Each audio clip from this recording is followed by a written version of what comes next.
إن الحمد لله نحمده ونستعينه ونستغفره ونعوذ بالله من شرور أنفسنا ومن سيئات أعمالنا من يهده الله فلا مضل له ومن يضلل فلا هادي له وأشهد أن لا إله إلا الله وحده لا شريك له وأشهد أن محمدا عبده ورسوله أما بعد يا أيها الذين آمنوا اتقوا الله حق تقاته ولا تموتن إلا وأنتم مسلمون يا أيها الناس اتقوا ربكم الذي خلقكم من نفس واحدة وخلق منها زوجها وبث منهما رجالا كثيرا ونساء واتقوا الله الذي تساءلون به والأرحام إن الله كان عليكم رقيبا يا أيها الذين آمنوا اتقوا الله وقولوا قولا سديدا يصلح لكم أعمالكم ويغفر لكم ذنوبكم ومن يطع الله ورسوله فقد فاز فوزا عظيما فإن أصدق الحديث كتاب الله وخير الهدي هدي محمد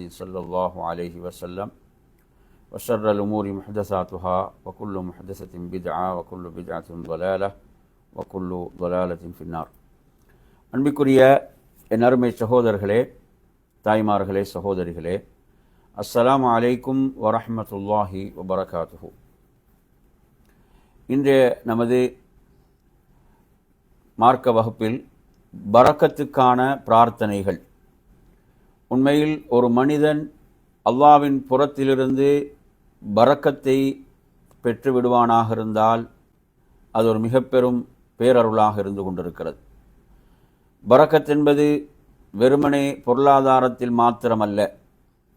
ஒரு மனிதனது இல்மில் அவன் பரக்கத்து செய்யப்படுவது, அவனது வாழ்நாளில் அவன் பரக்கத்து செய்யப்படுவது, அவனது நேரத்தில் பரக்கத்து செய்யப்படுவது, அவனது குடும்பத்தில் மனைவி பிள்ளைகளில் பரக்கத்து செய்யப்படுவது, இவைகளெல்லாம் மிக பெரும் பேரருளாக இருந்து கொண்டிருக்கிறது. அன்பிற்குரிய என் அருமையான சகோதரர்களே, அல்லாஹ்வின் தூதர் ஸல்லல்லாஹு அலைஹி வஸல்லம் அவர்கள் பரக்கத்துக்காக பிரார்த்தித்த பல செய்திகளை நாம் பார்க்கின்றோம். அல்லாஹ்வின் தூதரிடம் அந்த உயர்ந்த முன்மாதிரி இருந்தது என்பதை நாம் பார்க்கின்றோம். ஒரு நபிமொழியை பாருங்கள். இந்த நபிமொழி புகாரியில் 3642 எண்ணிலே இடம்பெறுகிறது. அதாவது அல்லாஹ்வின் தூதர் ஸல்லல்லாஹு அலைஹி வஸல்லம் அவர்கள் ஒரு நபித்தோழருக்கு 2 தீனார்களை கொடுக்கின்றார்கள். அதாவது அந்த நபித்தோழர் யார் அப்படி என்று நாம் பார்க்கின்ற போது அவர் தொடர்பாக வரக்கூடிய அந்த செய்தியில் உர்வா பின் அபில் ஜஅத் என்று வருகிறது ரலியல்லாஹு அன்ஹு. நபி ஸல்லல்லாஹு அலைஹி வஸல்லம் அவர்கள் ஒரு ஆட்டை வாங்குவதற்காக ஒரு தீனாரை, பொற்காசை அவருக்கு கொடுத்தார்கள். அவர் அதை கொண்டு என்ன செய்தார்கள் என்றால் 2 ஆடுகளை வாங்கினார்கள். அவர் ஒரு ஆட்டை வாங்குவதற்கு தான் கொடுக்கப்பட்டது, அதை கொண்டு அவர்கள் 2 ஆடுகளை வாங்கினார்கள். அவ்விரண்டில் ஒன்றை அவர் ஒரு தீனாருக்கு என்ன செய்கிறார்? விற்று விடுகிறார். ஒரு தீனாரையும் ஒரு ஆட்டையும் அவர் கொண்டு வருகிறார். ஒரு தீனாரையும் ஒரு ஆட்டையும் கொண்டு வருகிறார். அப்ப இதை பார்த்த நபி ஸல்லல்லாஹு அலைஹி வஸல்லம் அவர்கள் ஃபதஆலஹு பில் பரக்கத்தி ஃபி பைஇஹி, அவரது வியாபாரத்தில் பரக்கத் ஏற்படுவதற்காக அவருக்கு துஆ செய்தார்கள். அவரது வியாபாரத்தில் அவருக்கு பரக்கத் ஏற்படுவதற்காக துஆ செய்தார்கள். என் அருமையான சகோதரர்களே, இந்த துஆவுடைய பயனாக சுப்ஹானல்லாஹ் அவர் மண்ணை வாங்கினாலும் அதில் இலாபம் அடைந்து விடுவார் என்ற நிலையில்தான் அந்த நபித்தோழர் காணப்பட்டார். எனவே அல்லாஹ்வின் தூதருடைய அந்த துஆவின் பரக்கத் அவரது வியாபாரத்தில் பரக்கத்து செய்யுமாறு அல்லாஹ்விடத்திலே பிரார்த்தித்தார்கள். அவ்வளவு பெரும் பரக்கத்தை அவர் வியாபாரத்திலே கண்டார் என்பதை நாம் பார்க்கின்றோம்.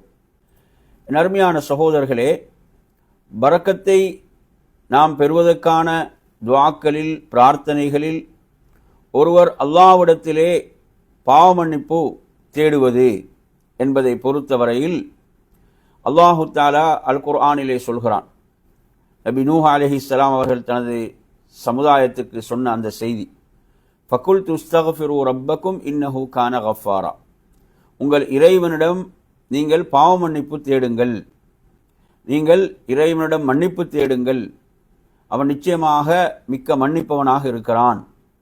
அவ்வாறு நீங்கள் செய்தால் உங்கள் மீது அருள்மழை அவன் தொடர்ந்து அனுப்புவான், அது அருள்மழையானதாக அது இருக்கும். அதேபோன்று உங்களுக்கு அவன் பொருளையும் பிள்ளைகளையும் கொண்டு என்ன செய்வான், அவன் உதவி செய்வான்.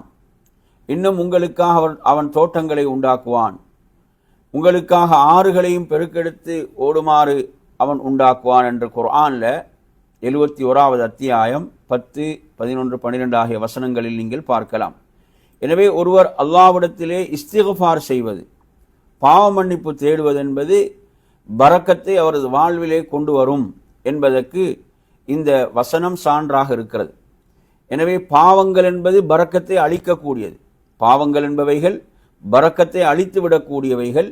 அதற்கு நேர்மாற்றமாக அந்த இஸ்திக்ஃபார், நாங்கள் அல்லாஹ்விடத்திலே மன்னிப்பை தேடுதல், பாவங்களுக்காக மன்னிப்பை தேடுதல் என்பது பரக்கத்தை என்ன செய்யும், அது அதிகப்படுத்தும், பரக்கத்தை உண்டாக்கும் என்பதற்கு இந்த செய்தி சான்றாக இருக்கிறது. எனவே நாம் அதிகம் அதிகம் அஸ்தக்ஃபிருல்லாஹ் அஸ்தக்ஃபிருல்லாஹ் வ அதூபு இலைஹ், இவ்வாறு நாம் அல்லாஹ்விடத்தில் பாவ மன்னிப்பு தேட வேண்டும். அது பரக்கத்தை வாழ்விலே கொண்டு வரக்கூடிய உன்னதமான ஒன்றாக இருந்து கொண்டிருக்கிறது. அதே போன்று மன்னிப்பை கேட்கக்கூடிய அமைப்பில் உள்ள துஆக்கள், அல்லாஹும்ம அக்ஃபிர்லி வர்ஹம்னி வஆஃபினி வர்ஸுக்னி போன்ற துஆக்கள், ரப்பி இன்னி ظلمت நஃப்ஸி ஃபக்ஃபிர்லி போன்ற இவ்வாறான துஆக்கள்.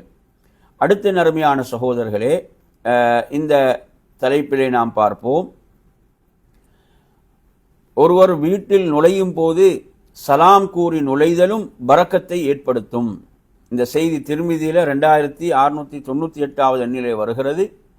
அனஸ் இப்னு மாலிக் ரலியல்லாஹு அன்ஹு அறிவிக்கிறார்கள், இந்த செய்தியில் அல்லாஹ்வின் தூதர் ஸல்லல்லாஹு அலைஹி வஸல்லம் அவர்கள் சொல்கிறார்கள், நீங்கள் உங்கள் வீட்டாரிடம் நுழைகின்ற போது சலாம் சொல்வது இருக்கிறதே, சலாம் சொல்லுங்கள், அது உங்கள் வீட்டாருக்கு பரக்கத்தாகும் என்று அல்லாஹ்வின் தூதர் சொன்னார்கள்.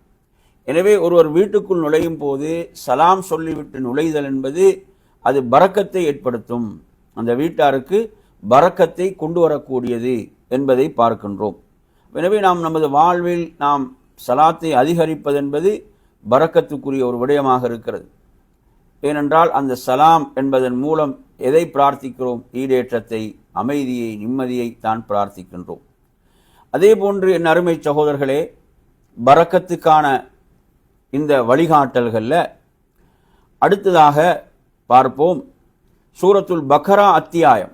இந்த சூரத்துல் பக்ரா அத்தியாயத்தை வீட்டிலே ஓதுவதென்பது பரக்கத்தை கொண்டு வரக்கூடியதாக இருந்து கொண்டிருக்கிறது.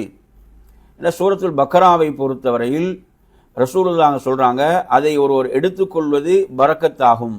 சூரத்துல் பக்ராவை ஒருவர் எடுத்துக்கொள்வது பரக்கத்தாகும், அதை விடுவது நஷ்டமாகும் என்ற ஹதீஸை நாம் என்ன செய்கிறோம், முஸ்லிமிலே பார்க்கின்றோம்.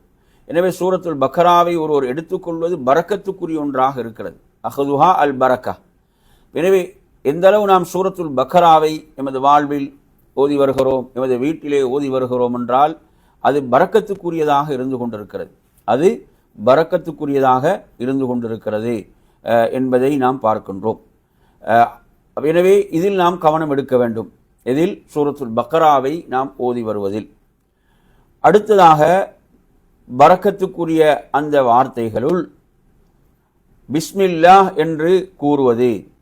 இந்த பிஸ்மில்லா என்ற வார்த்தை இருக்கிறதே, இதை ஒருவர் சொல்வது அவர் வீட்டினுடைய அந்த வாயிலை அடைக்கின்ற போதும், உணவை உட்கொள்ள ஆரம்பிக்கின்ற போதும், இவ்வாறு பிஸ்மில்லா என்று சொல்லுகின்ற போது ஷைத்தானுக்கு அந்த வீட்டில் தங்குவதற்கும் அனுமதி இல்லை, அந்த உணவும் அவனுக்கு ஹராமாக்கப்பட்டு விடுகிறது. அவன் சொல்வான், எங்கு பிஸ்மில்லா சொல்லப்படவில்லையோ அந்த வீடுகளை நோக்கி செல்லுங்கள், அந்த உணவு தட்டுகளை நோக்கி நகருங்கள் என்று ஷைத்தான் அறிவிப்பு செய்வான். இந்த செய்தி முஸ்லிமில் வரக்கூடிய ஒரு செய்தியாக இருந்து கொண்டிருக்கிறது. எனவே அந்த அடிப்படையில் என் அருமையான சகோதரர்களே, பிஸ்மில்லா என்று சொல்வது, பாத்திரங்களை மூடும் போது பிஸ்மில்லா என்று சொல்வது, உணவை உட்கொள்ள ஆரம்பிக்கின்ற போது பிஸ்மில்லா என்று சொல்வது, வீட்டுடைய வாயில்களை மூடுகின்ற போது பிஸ்மில்லா என்று சொல்வது, இவ்வாறு பிஸ்மில்லா என்று சொல்வது அதே போன்று படுக்கையுடைய விரிப்புகளை தட்டுகின்ற போது பிஸ்மில்லா என்று சொல்வது, இவைகள் எல்லாம் பாதுகாப்பும் பரக்கத்துமாக இருந்து கொண்டிருக்கிறது. அதே போன்றுதான் என் அருமை சகோதரர்களே, சூரத்துல் பக்ராவுடைய இறுதி 2 வசனங்களை இரவில் ஓதுவது, அது அந்த அன்றைய இரவுக்கே அது போதுமானது. கஃபத்தாஹு, அது அவருக்கு போதுமானது என்று ஹதீஸ் வருகிறது. அப்போ சூரத்துல் பக்ராவுடைய இறுதி 2 வசனங்களை ஓதுவது என்பது பரக்கத்துக்குரியது. அதில் பரக்கத்தும் என்றால் அவருக்கு போதுமானது என்றால் அது பரக்கத்தையும் உள்ளடக்கி விட்ட ஒரு செய்தியாக இருந்து கொண்டிருக்கிறது. எனவே இரவில் ஒருவர் சூரத்துல் பக்ராவுடைய இறுதி 2 வசனங்களை ஓதுவது என்பது பரக்கத்துக்குரியதாக இருந்து கொண்டிருக்கிறது. அதே போன்று நாம் மற்றுமொரு செய்தியை படிப்போம். இந்த செய்தியை பொறுத்தவரையில் இந்த செய்தி அபூதாவுதில் 969வது எண்ணிலே வரக்கூடிய ஒரு செய்தி. இந்த செய்தியை பொறுத்தவரையில் அதாவது நாம் அப்துல்லாஹிப்னு மஸ்ஊத் ரலியல்லாஹு அன்ஹு அவர்கள் என்ன செய்கிறாங்க என்று சொன்னால் இதை கற்றுக் கொடுக்கிறார்கள். அல்லாஹ்வுடைய தூதர் ஸல்லல்லாஹு அலைஹி வஸல்லம் அவர்கள் கற்றுக் கொடுத்த ஒரு பிரார்த்தனையாக, ஒரு துஆவாக இருக்கிறது. என் அருமையான சகோதரர்களே, தொழுகையில் நாங்கள் அமர்ந்திருக்கும் போது என்ன சொல்ல வேண்டும் என்று எங்களுக்கு தெரியாமல் இருந்தது. அல்லாஹ்வின் தூதர் ஸல்லல்லாஹு அலைஹி வஸல்லம் அவர்களுக்கு அல்லாஹ்வால் கற்றுக் கொடுக்கப்பட்டது பின்னர் அவர்கள் அதே கருத்திலான அந்த விஷயத்தை நமக்கு என்ன செய்கிறாங்க, சொல்லித் தருகிறார்கள் என்று அந்த செய்தியில் வருகிறது. அந்த செய்தியில் பார்ப்போமாக இருந்தால், அத்தஹியாத்தை கற்றுத்தருவது போன்று இந்த துஆவையும் எங்களுக்கு என்ன செய்தார்கள், கற்றுத்தந்தாங்க. அந்த அளவு முக்கியத்துவம் இல்லாடும் அதில் அவ்வளோ ஒரு சிறப்பு அந்த துஆவில் இருக்குது. அந்த அமைப்பில் நமக்கு என்ன செய்தாங்க, ஒரு துஆவை தந்தார்கள். அந்த துஆ என்னன்னு பார்த்தீங்கன்னா, அல்லாஹும்ம அல்லிஃப் பைன குலூபினா வ அஸ்லிஹ் ذات பைனினா வஹ்தினா சுபுலஸ் ஸலாம் வனஜ்ஜினா மினல் ظுலுமாத்தி இலன் நூர் வஜன்னிப்னா அல் ஃபவாஹிஷ மா ظஹர மின்ஹா வமா பதன் வபாரிக் லனா ஃபி அஸ்மாஇனா வ அப்சாரினா வ குலூபினா வ அஸ்வாஜினா வ ذுர்ரியாத்தினா وتب علينا إنك أنت التواب الرحيم وجعلنا شاكرين لنعمتك முஸ்னீன பிஹா காபிலிஹா வ அத்தம்மஹா அலைனா என்று இந்த துஆ வருகிறது.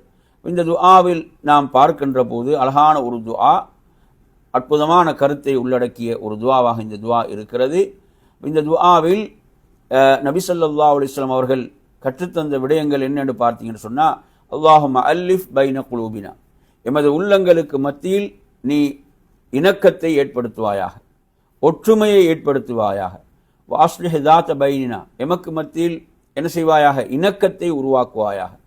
வஹ்தினா சுபுலஸ் ஸலாம், அந்த நிம்மதியான அந்த பாதைகளில் எமக்கு வழிகாட்டுவாயாக, எம்மை நடத்த செய்வாயாக. வனஜ்ஜினா, அந்த ஈடேற்றமான பாதைகளில் எம்மை வழி நடத்துவாயாக. வனஜ்ஜினா மினல் ظுலுமாத்தி இலன் நூர், அதாவது இருள்களிலிருந்து ஒளியின்பால் எம்மை வெற்றி பெறச் செய்வாயாக, அதை நோக்கி நகர்த்துவாயாக. வஜன்னிப்னல் ஃபவாஹிஷ மா ظஹர மின்ஹா வமா பதன், வெளிப்படையான மறைமுகமான மானக்கேடான காரியங்களிலிருந்து எம்மை பாதுகாப்பாயாக. வபாரிக் லனா ஃபி அஸ்மாஇனா, எமது செவிகளில் எமக்கு பரக்கத்து செய்வாயாக. பாருங்க, செவிகளில் பரக்கத்து செய்வாயாக. வ அப்சாரினா, எமது பார்வைகளில் பரக்கத்து செய்வாயாக. வ குலூபினா, எமது உள்ளங்களில் பரக்கத்து செய்வாயாக. வ அஸ்வாஜினா, எமது துணைவியர்களில் பரக்கத்து செய்வாயாக. வ ذுர்ரியாத்தினா, எமது சந்ததிகளில் பரக்கத்து செய்வாயாக. எவ்வளோ அப்போ பரக்கத்தை பாருங்க. இதில் எல்லாம் இந்த ஹதீஸில் பரக்கத்தை ரசூலுல்லாஹ் சொல்லித்தாராங்க, கற்றுத்தாராங்க என்பதை நாங்கள் இதில் பார்க்கின்றோம். சுப்ஹானல்லாஹ். எனது தௌபாவை ஏற்றுக்கொள்வாயாக, நிச்சயமாக நீயே தௌபாவை ஏற்றுக்கொள்பவன், மிக்க கருணையாளன், மேலும் உனது அருளுக்கு நன்றி செலுத்துபவர்களாக எம்மை ஆக்குவாயாக. அதை ஏற்றுக்கொண்டு புகழும்படி எங்களை செய்வாயாக, மேலும் அதை எமக்கு முழுமையாக வழங்குவாயாக என்பதுதான் இந்த துஆவாக இருந்து கொண்டிருக்கிறது. வதுப அலைனா இன்னக அன்த தவ்வாபுர் ரஹீம் வஜஅல்னா ஷாக்கிரீன லிநிஅமதிக முஸ்னீன பிஹா காபிலிஹா வ அத்தம்மஹா அலைனா என்பது இந்த அழகான துஆ. எமது உடல் உறுப்புகளுடைய அந்த அதில் பரக்கத்தை ஏற்படுத்துமாறு நாம் அல்லாஹ்விடத்திலே கேட்கக்கூடிய ஒரு துஆவாக இருந்து கொண்டிருக்கிறது. அதே போன்ற நறுமையான சகோதரர்களே, நபி ஸல்லல்லாஹு அலைஹி வஸல்லம் அவர்கள் மதீனாவுடைய பரக்கத்துக்காக துஆ செய்தார்கள். மதீனாவுடைய அளவைகளில் பரக்கத்து செய்யுமாறு துவா செய்திருக்கிறார்கள். இப்போ சுப்ஹானல்லாஹ், இது அல்லாஹ்வுடைய தூதருடைய முன்மாதிரியாக இருந்து கொண்டிருக்கிறது. அதே போன்றுதான் நபி ஸல்லல்லாஹு அலைஹி வஸல்லம் சொல்கிறாங்க, அதாவது உங்களில் ஒருவருக்கு யாராவது உணவளித்தால் நீங்கள் எவ்வாறு பிரார்த்திக்க வேண்டும்? அல்லாஹும்ம பாரிக் லனா ஃபீஹி வ ஆத்திம்னா ஹைரம் மின்ஹு. அல்லாஹ்விடத்தில் எப்படி கேட்க வேண்டும்? யா அல்லாஹ், இதில் எமக்கு பரக்கத்து செய்வாயாக, அதைவிட சிறந்ததை என்ன செய்வாயாக? உணவாக அளிப்பாயாக. அதே போன்று ஒருவர் பால் அருந்திவிட்டால் அல்லாஹும்ம பாரிக் லனா ஃபீஹி வஸித்னா மின்ஹு, இதில் எமக்கு பரக்கத்து செய்வாயாக, இதில் எமக்கு அதிகப்படுத்துவாயாக என்று பிரார்த்திப்பது. இங்கும் பரக்கத்தை நாம் பார்க்கின்றோம். ஒருவர் பாலை அருந்திவிட்டால் இவ்வாறு பிரார்த்திப்பது சுன்னாவாக இருக்கிறது. அப்துல்லாஹ் இப்னு அப்பாஸ் ரலியல்லாஹு அன்ஹு அறிவிக்கக்கூடிய இந்த செய்தி அபூதாவுத் 3730வது எண்ணில் வருகிறது.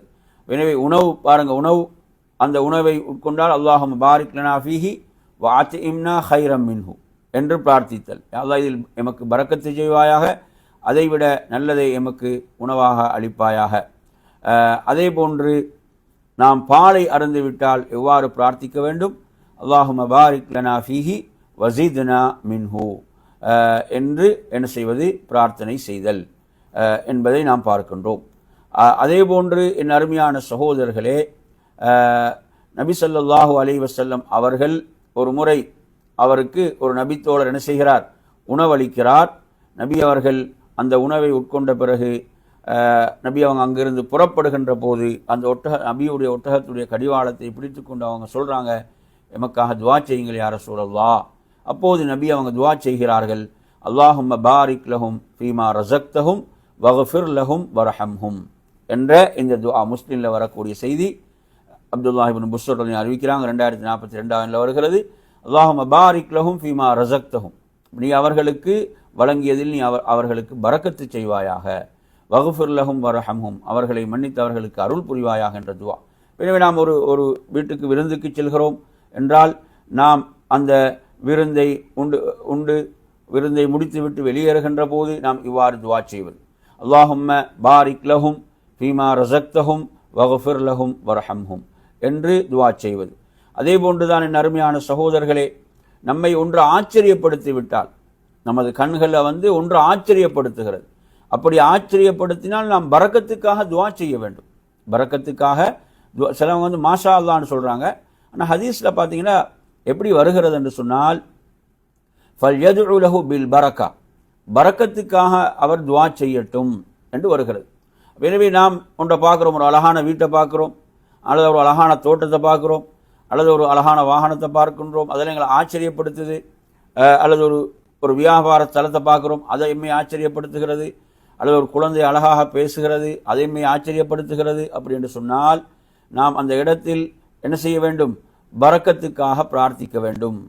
அல்லாஹும்ம, ஒரு வீடுண்டா அல்லாஹும்ம பாரிக் ஃபி பைத்திஹி, அந்த வீட்டில் அல்லாஹ் நீ பரக்கத்து செய்வாயாக, அந்த வீட்டில் நீ பரக்கத்து செய்வாயாக. வியாபாரம்டா அல்லாஹும் பாரிக் ஃபி திஜாரத்திஹி, அவரது வியாபாரத்தில் நீ பரக்கத்து செய்வாயாக. அல்லாஹும்ம பாரிக் ஃபி வலதிஹி, அந்த குழந்தையில் நீ பரக்கத்து செய்வாயாக. இப்படி பரக்கத்துக்காக நம்ம அரபுல தெரியும், நாங்கள் தமிழில் என்ன செய்கிறது? அதில் நீ பரக்கத்து செய்து விடுவாயாக, அதில் நீ பரக்கத்து செய்து விடுவாயாக என்று நாம் துவா செய்ய வேண்டும்.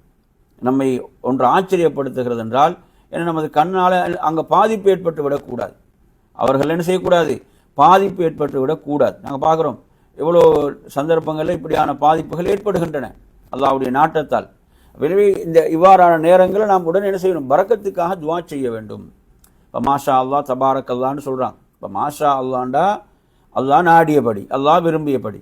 தபாரக் அல்லாண்டா அல்லாஹ் பாக்கியமிக்கவன்.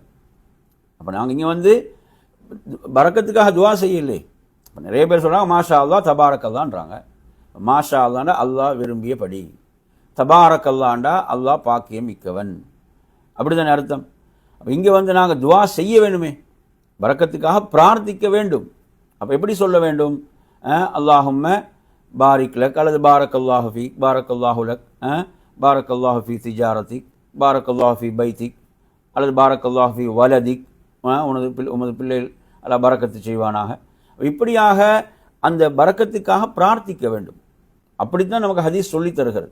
ஹதீஸில் அவ்வாறு தான் வருகிறது. இப்னு மாஜா 2844 எண்ணில் வருகிறது. எனவே நறுமையான சகோதரர்களே, அல்லாஹ்வுடைய தூதர் எந்த அளவுக்கு சொல்கிறாங்கன்னா, இது என்ன செய்யும் என்றால் அந்த பாதிப்புகளை தடுக்கும். பாதிப்புகள் என்ன செய்துவிடும்? தடுத்து விடும். அந்த அடிப்படையில் இது ஒரு முக்கியமாக நாங்கள் தெரிந்து கொள்ள வேண்டிய ஒரு சுன்னாவாக இருந்து கொண்டிருக்கிறது. அதே போன்ற நறுமையான சகோதரர்களே, மற்றும் ஒரு நபிமொழியை பாருங்கள்.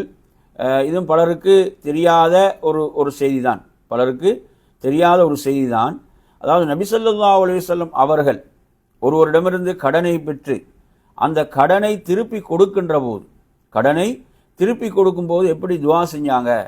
இன்றைக்கி பார்த்தீங்கன்னா கடனை கொடுத்து விட்டு என்ன செய்கிறது? அப்புறம் அலைய விடுறது. திருப்பி அந்த கடனை லேசில் கொடுக்கறது கிடையாது. அலைய விட்டு சிரமப்படுத்தி இவ்வாறு கொடுக்கக்கூடிய நிலைகளை எல்லாம் பார்க்குறோம். அப்போ எனவே நறுமை சகோதரர்களே, இப்போ கடனை நல்ல முறையில் திருப்பி கொடுக்க வேண்டும். அல்லாஹ்வின் தூதர் ஸல்லல்லாஹு அலைஹி வஸல்லம் அந்த கடனை அழகிய முறையில் திருப்பி கொடுத்து விட்டு எப்படி துவா செய்யாங்கண்டா, பாரக்கல்லாஹு லக ஃபி அஹ்லிக வ மாலிக இன்னமா ஜஸாஉ ஸலஃபில் ஹம்து வல் அதா. இப்போ இந்த துவா என்ற என்ன பகுதி? பாரக்கல்லாஹு லக ஃபி அஹ்லிக வ மாலிகன்னு ரசூலுல்லாஹ் துவா செஞ்சாங்க. கடனை திருப்பி கொடுத்துட்டு அல்லாஹ் என்ன செய்வான்? உங்களுக்கும் அதே போன்று உங்கள் குடும்பத்துக்கும் உங்கள் செல்வத்துக்கும் அல்லாஹ் பரக்கத் செய்வானாக. உங்களிலும் உங்கள் குடும்பத்திலும் உங்கள் செல்வத்திலும் அல்லாஹ் பரக்கத்து செய்வானாக என்று ரசூலுல்லாஹ் துவா செய்கிறாங்க. அதுக்கப்புறம் சொல்கிறாங்க, கடனுக்கான அந்த பிரதிபலன் என்னது? புகழ்வதும் அதை திருப்பி செலுத்துவதும் தான். அப்போ கொடுக்கும்போது இவ்வாறு துவா செய்து அதை உரிய முறையில் திருப்பி செலுத்துவது என்று ரசூலுல்லாஹ் சொல்கிறாங்க. அப்போ இந்த ஒரு அழகான துவா, கடனை திருப்பி கொடுக்கும்போது ரசூலுல்லாஹ் இவ்வாறு ஒரு துவாவை செய்திருக்கிறாங்க. பாரக்கல்லாஹு லக ஃபி அஹ்லிக வ மாலிக என்று நாம் ஹதீஸிலே படிக்கின்றோம். அதே போன்ற நறுமையான சகோதரர்களே, நபி ஸல்லல்லாஹு அலைஹி வஸல்லம் அவர்கள் உடைய தோழர்கள் கூட எப்படி இருந்தாங்கன்னு பாருங்க. அப்துர் ரஹ்மான் இப்னு அவுஃப் ரலியல்லாஹு அன்ஹு அவர்கள் மதீனாவுக்கு ஹிஜ்ரத் செய்து வராங்க. ரசூலுல்லாஹ் சஅத் இப்னு ரபீ ரலியல்லாஹு அவர்களை அவருடைய தோழராக ஆக்குறாங்க. அப்படித்தானே? மக்காவில் ஒரு முஹாஜிர மதீனாவில் ஒருவரோடு ரசூலுல்லாஹ் சகோதரராக ஆக்கிவிட்டாங்க. அப்போ அப்துர் ரஹ்மான் இப்னு அவுஃப் அவருடைய சகோதரராக யார்? சஅத் இப்னு ரபீ. அப்போ அவங்க சொல்கிறாங்க, அதாவது எனக்கு எனது அதிகமான செல்வம் என்னிடம் இருக்கிறது, எனது செல்வத்தில் பாதியை நான் உங்களுக்கு பிரித்து தந்து விடுகிறேன். அதே போன்று எனது 2 மனைவிமார்கள் இருக்கிறார்கள். அதாவது உங்களுக்கு அதில் எந்த மனைவி விருப்பம் அந்த மனைவியை நான் என்ன செய்கிறேன்? விவாகரத்து செய்து விடுகிறேன். நீங்கள் அதன் பிறகு இதாவுக்கு பிறகு நீங்கள் மனம் முடித்துக் கொள்ளுங்கள் என்ற அளவுக்கு சொல்கிறாங்க. அப்போது அவங்க சொல்கிறாங்க பாருங்க, பாரக்கல்லாஹு லக ஃபி அஹ்லிக வ மாலிக என்று துவா செஞ்சாங்க. பாருங்க எவ்வளோ முக்கியமான ஒரு முன்மாதிரி. இது புகாரியில் 3780 எண்ணில் வருகிறது. அப்துர் ரஹ்மான் இப்னு அவுஃப் ரலியல்லாஹு அன்ஹு அவர்கள் அந்த தோழருக்காக துவா செய்தாங்க. பாரக்கல்லாஹு லக ஃபி அஹ்லிக வ மாலிக என்று துவா செய்தார்கள்.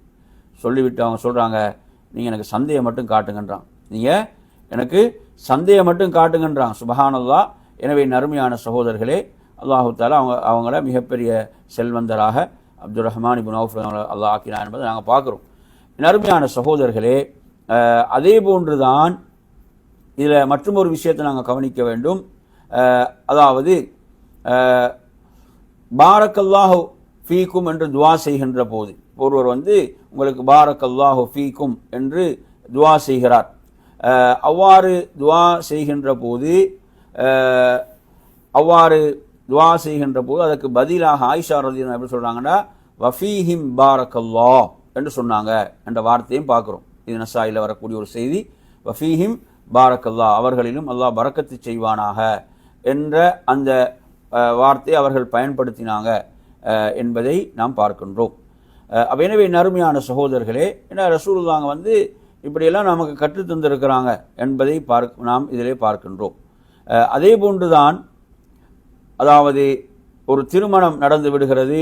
அப்போ அந்த கணவன் மனைவி அந்த புது தம்பதிகளை எவ்வாறு அவர்களுக்கு துவா செய்வது என்றதை ரசூலுல்லாஹ் சொல்லித் தரும்போது இந்த ஹதீஸ் அபூ தாவூதில் வருகிறது. பாரக்கல்லாஹு லக வ பாரக அலைக வ ஜமஅ பைனகுமா ஃபீ கைர் என்ற துவா. பாரக்கல்லாஹு லக வ பாரக அலைக வ ஜமஅ பைனகுமா ஃபி ஹைர் என்ற துவா. அல்லாஹ் உங்களுக்கு பரக்கத் செய்வானாக, உங்கள் மீது பரக்கத்து செய்வானாக, உங்கள் இருவரை நன்மையிலே நலவிலே ஒன்று சேர்த்து வைப்பானாக என்று வரக்கூடிய துவா. எனவே நறுமையான சகோதரர்களே, இப்படியும் ரியாயத்து வருது. ரசூலுல்லாஹ் சில நேரங்களில் சஹாபாக்கள் திருமணம் முடித்த செய்திகளை அறிந்த சந்தர்ப்பங்களில் சொல்லுவாங்க, பாரக்கல்லாஹு லக்கண்டு கேட்டிருக்கிறாங்க, பாரக்கல்லாஹு அலைக்கண்டு கேட்டிருக்கிறாங்க, அப்துல் ரஹ்மான் இப்னு அவுஃப் அவர்களுக்கு என்ற செய்திகளை நாங்கள் பார்க்குறோம். அதே போன்ற நறுமையான சகோதரர்களே, ஒரு குழந்தை பிறந்து விட்டது, ஒரு குழந்தை பிறந்த ஒரு செய்தி கிடைக்கிறது. எமது நெருங்கிய உறவினர்களுக்கோ எமது நண்பர்களுக்கோ ஒரு குழந்தை பிறந்து விட்டது என்ற ஒரு செய்தி கிடைக்கின்ற போது அதில் என்ன துவா கேட்பது, அதில் என்ன துவா கேட்பது என்றால் அதில் வரக்கூடிய ஒரு ஆதாரபூர்வமான செய்தி, இது பஸாரில் வரக்கூடிய செய்தி ஆதாரபூர்வமான செய்தி தான். அதாவது பாரக்கல்லாஹு லக ஃபீஹி வஜஅலஹு பர்ரன் தகியா என்று துவா செய்கிறது. பாரக்கல்லாஹு லக ஃபீஹி, அதில் அல்லாஹ் உங்களுக்கு பரக்கத் செய்வானாக, அந்த குழந்தையில் அந்த பிள்ளையில் அல்லாஹ் உங்களுக்கு பரக்கத் செய்வானாக. வஜஅலஹு பர்ரன் தகியா, அந்த குழந்தையை நல்ல ஒரு குழந்தையாக, நல்ல ஒரு பிள்ளையாக, தக்வாவுல் இறையச்சமிக்க பிள்ளையாக ஆக்குவானாக என்ற துவா. இது நமக்கு ஹதீஸ்ல கிடைக்கக்கூடிய துவா. பாரக்கல்லாஹு லக ஃபீஹி வஜஅலஹு பர்ரன் தகியா என்ற இந்த துவா. ஏன்னா நிறைய பேருக்கு அதில் என்ன துவா செய்கிறது என்று நல்ல வார்த்தைகளை நாங்கள் பயன்படுத்தினாலும் ஹதீஸில் வரக்கூடிய வாசம் என்பது மிக சிறப்புக்குரியது என்பதை நாம் புரிந்து கொள்ள வேண்டும். அதே போன்றுதான் அல்லாஹ்வுடைய தூதரிடம் குழந்தைகள் பிறந்த சஹாபாக்கள் என்ன செய்வாங்க, அவனோட பிள்ளைகள் அல்லாஹ்வுடைய தூதரிடம் கொண்டு வருவார்கள். நபி அவங்க அந்த பிள்ளைக்காக பரக்கத்துக்காக துவா செய்வாங்க, தஹ்னீக் பண்ணுவாங்க. அந்த குழந்தையுடைய அந்த வாயில் என்ன செய்வாங்க, பேரித்தப்பழத்துடைய அந்த எச்சில், ரசூலுல்லாஹ்வுடைய அந்த எச்சில், அதை என்ன செய்வாங்க, அதில் வைப்பாங்க. அது இனிப்பாக இருக்கும், பேரிச்சப்பழத்தை மென்று வைக்கிறது. அதை செய்துவிட்டு ரசூலுல்லாஹ் பரக்கத்துக்காக துவா செய்வாங்க என்று பல ரிவாயத்துக்களை நாங்கள் பார்க்குறோம். ரசூலுல்லாஹ் பரக்கத்துக்காக அவ்வாறு துவா செய்த ரிவாயத்துக்கள் நிறைய செய்திகள் இருக்கின்றன. எனவே நறுமையான சகோதரர்களே, இவ்வாறு துவா செய்வது என்பது, ஒரு குழந்தை பிறந்த செய்தி வந்தவுடன் இவ்வாறு பிரார்த்திப்பது என்பது நபி வழியாக இருந்து கொண்டிருக்கிறது. அதே போன்றுதான் அல்லாஹ்வுடைய தூதருக்கு 10 வருடங்கள் பணிவினை செய்த அனஸ் ரலியல்லாஹு அன்ஹு அவர்களுக்காக அல்லாஹ்வுடைய தூதரிடம் அவனோட தாயார் அனஸுக்காக துவா செய்யுங்க யா ரசூலல்லாஹ், அவங்களுடைய பணியாளருக்காக துவா செய்யுங்கன்னு கேட்குறாங்க. அப்படி கேட்கும்போது நபி அவங்க என்ன துவா செஞ்சாங்க, அல்லாஹும்ம அக்ஸிர் மாலஹு வவலதஹு வபாரிக் லஹு ஃபீமா ஆதைதஹு என்று துவா செஞ்சாங்க. அல்லாஹும்ம அக்ஸிர் மாலஹு, யா அல்லாஹ் அவர் செல்வத்தை அதிகப்படுத்துவாயாக, வவலதஹு அவரது பிள்ளைகளை அதிகப்படுத்துவாயாக, வபாரிக் லஹு ஃபீமா ஆதைதஹு அவருக்கு வழங்கியவற்றில் நீ பரக்கத்து செய்வாயாக என்று துவா செய்கிறது. எனவே நறுமையான சகோதரர், அப்போ இதை நாம் நமக்காக இந்த துவாவை கேட்கக்கூடிய அமைப்பு எப்படி வரும், அல்லாஹும்ம அக்ஸிர் மாலி வவலதி வபாரிக் லீ ஃபீமா ஆதைதனி. அல்லாஹும்ம அக்ஸிர் மாலி, எனது செல்வத்தையாக நீ அதிகப்படுத்துவாயாக, வவலதி எனது பிள்ளைகள் என்று சொல்லும்போது பிள்ளைகளுடைய பிள்ளைகளுக்கு கூட அந்த துவா போய் சேரும் இல்லையா, பிள்ளைகளுடைய பிள்ளைகளுக்கு கூட அந்த துவா போய் சேரும். அல்லாஹும்ம அக்ஸிர் மாலி வவலதி வபாரிக் லீ ஃபீமா ஆதைதனி, நீ வழங்கியவற்றில் எனக்கு பரக்கத்து செய்வாயாக. இது புகாரியில் வரக்கூடிய செய்தி. ரசூலுல்லாஹ் தனது தோழர்களுக்கு பரக்கத்துக்காக இவ்வாறு பிரார்த்தனை செய்தார்கள் என்ற செய்திகளை எல்லாம் நாம் என்ன செய்கிறோம், பார்க்கின்றோம். அதே போன்ற நறுமையான சகோதரர்களே, நபி ஸல்லல்லாஹு அவர்கள் நோயுடைய சந்தர்ப்பங்களில் கூட என்ன செய்திருக்கிறாங்க, பரக்கத்துக்காக துவா செய்திருக்கிறாங்க என்ற செய்திகளையும் நாம் பார்க்கின்றோம். எனவே அந்த அடிப்படையில் இவ்வாறு ஒருவர் பரக்கத்துக்காக துவா செய்யக்கூடிய பிரார்த்தனைகள் நாங்கள் பார்க்குறோம். அதாவது குனூத்துடைய துவா, அதில் கூட பார்த்தீங்கன்னா எப்படி அந்த துவா வரும், அல்லாஹும்ம ஹ்தினி ஃபீமன் ஹதைத் வஆஃபினி ஃபீமன் ஆஃபைத் வபாரிக் லீ ஃபீமா ஆதைத் என்று வரும். வபாரிக் லீ ஃபீமா ஆதைத், நீ வழங்கியவற்றில் நீ எனக்கு பரக்கத்து செய்வாயா. இப்போ வழங்கியவற்றில் என்றால் எல்லாவற்றையும் உள்ளடக்கும். அல்லாஹ் எதையெல்லாம் தந்தானோ எல்லாவற்றையும் அது உள்ளடக்கும். வபாரிக் லீ ஃபீ மாலி என்றால் செல்வத்தை மட்டும்தான் அது சுருக்கிவிடும், செல்வத்தில் மட்டும் பரக்கத். இது அப்படி இல்லை, வபாரிக் லீ ஃபீமா ஆதைத், வபாரிக் லீ ஃபீமா ஆதைத் என்றால் நீ வழங்கியவற்றில் எனக்கு பரக்கத்து செய்வாயாக என்று துவா செய்கிறது. எனவே அது ஒரு முக்கியமான துவா, மிக முக்கியமான ஒரு துவாவாக அந்த துவா இருக்குது. இப்போ நாங்கள் மரணம் விட்டு நாங்கள் அந்த துவாவை தனியாக ஓதி வரணும். அல்லாஹும்ம பாரிக் லீ ஃபீமா ஆதைத் என்று ஓதி வருவது. அல்லாஹும்ம பாரிக் லீ ஃபீமா ஆதைத், யா அல்லாஹ் நீ வழங்கியவற்றில் எனக்கு பரக்கத்து செய்வாயாக. ஏன்னா அது முக்கியம். ஏண்டா வாழ்க்கையில் உள்ள நெருக்கடிகள் என்பது எப்படியெல்லாம் வரும் என்று சொல்ல தெரியாது. அதனால் நாங்கள் பரக்கத்துக்காக பிரார்த்தித்து கொண்டே இருக்க வேண்டும், பரக்கத்துக்காக துவா செய்து கொண்டே இருக்க வேண்டும். இது ஒரு முக்கியமான ஒரு பகுதி. நாங்கள் பார்க்குறோம் எப்படியெல்லாம் நெருக்கடிகளுக்கு உள்ளாகிறாங்க, எப்படியெல்லாம் நெருக்கடிகளை சந்திக்கிறாங்க பரக்கத்தின்மையின் காரணத்தால். இப்போ நாங்கள் அதிகம் அல்லாஹ்விடத்தில் பரக்கத்தை பிரார்த்திக்க வேண்டும். அதுக்கு ஒரு அழகான துவா தான் அல்லாஹும்ம பாரிக் லீ ஃபீமா ஆதைத், அல்லாஹும்ம பாரிக் லீ ஃபீமா ஆதைத், நீ வழங்கியவற்றில் எனக்கு பரக்கத்து செய்வாயாக என்ற துவாவை நாங்கள் கேட்குறது. அல்லாஹும்ம பாரிக் லீ ஃபீமா ஆதைத், அல்லாஹும்ம பாரிக் லீ ஃபீமா ஆதைத் என்று கேட்பது. அதே போன்று நீங்கள் துவாவுல் இஸ்திஹாரா தொழுகை ஒரு தேவைக்காக 2 ரக்காத் தொழுது கேட்கக்கூடிய துவாவில் கூட ரசூலுல்லாஹ் எப்படி அதில் கேட்குறாங்கன்னா சும்ம பாரிக் லீ ஃபீஹி, அந்த காரியத்தை எனக்கு எளிதாக்கி அதில் பரக்கத்தும் செய்வாயாக. அப்போ எந்த காரியத்துக்காக நாங்கள் அந்த தொழுகையை தொழுகிறோமோ, தொழுதுட்டு நாங்கள் பிரார்த்திக்கிறோம், அந்த பிரார்த்தனையில் அந்த காரியத்தை நாங்கள் சொல்ல வேணும், அந்த காரியத்தை எனக்கு எளிதாக்கு சும்ம பாரிக் லீ ஃபீ, பிறகு அந்த காரியத்தை எனக்கு பரக்கத்தும் செய்யணும் கேட்குறாங்க. அதில் ரசூலுல்லாஹ் சொல்லித்தரான் பாருங்கள் எவ்வளோ முக்கியம் என்ற பரக்கத் என்பது எவ்வளோ முக்கியமானது என்பதை நாம் அந்த பிரார்த்தனையிலும் பார்க்கின்றோம். எனவே நறுமையான சகோதரர்களே, இவ்வாறாக நமது வாழ்நாளில் எல்லாவற்றையும் நாம் பரக்கத்து செய்யப்படணும். அது ஒரு மிக பெரும் பாக்கியம். இல்முல, நமது சிந்தனையில், நமது ஆரோக்கியத்தில், நமது வாழ்நாளில், நமது நேரத்தில், அனைத்திலும் பரக்கத் என்பது ஒரு அற்புதமான ஒரு விஷயம். பரக்கத் என்பது ஒரு மறைமுகமான ஒரு பேரருள், அல்லாஹ்வுடைய மறைமுகமான ஒரு பேரருளாக அது இருந்து கொண்டிருக்கிறது. எப்படியெல்லாம் நாங்கள் அறிஞர்களுடைய வாழ்க்கையெல்லாம் எடுத்து படித்து பார்க்கும்போது அவங்களோட வாழ்நாளை எவ்வளோ அவங்க பரக்கத் செய்யப்பட்டிருக்கிறாங்க. அவர்கள் நன்மையிலே தங்களுடைய வாழ்நாளை அர்ப்பணித்த காரணத்தால் எப்படியெல்லாம் அதில் பரக்கத் செய்யப்பட்டாங்க. இவ்வளோ நூட்கள் அவங்களோட வாழ்நாளை எழுதினாங்களா, நமக்கு வாசித்தே முடிக்க முடியாத அளவுக்கு இவ்வளோ பரக்கத் செய்யப்பட்டார்களா என்று ஆச்சரியமாக இருக்கிறது. சுப்ஹானல்லாஹ். எனவே நறுமையான சகோதரர்களே, அல்லாஹ்விடத்தில் நாம் அதிகம் பரக்கத்தை பிரார்த்திப்போமாக என்று கூறி நிறைவு செய்கிறேன். வஆகிரு தஅவானா அல்ஹம்துலில்லாஹி ரப்பில் ஆலமீன். வஸ்ஸலாமு அலைக்கும் வரஹ்மத்துல்லாஹி வபரகாத்துஹு.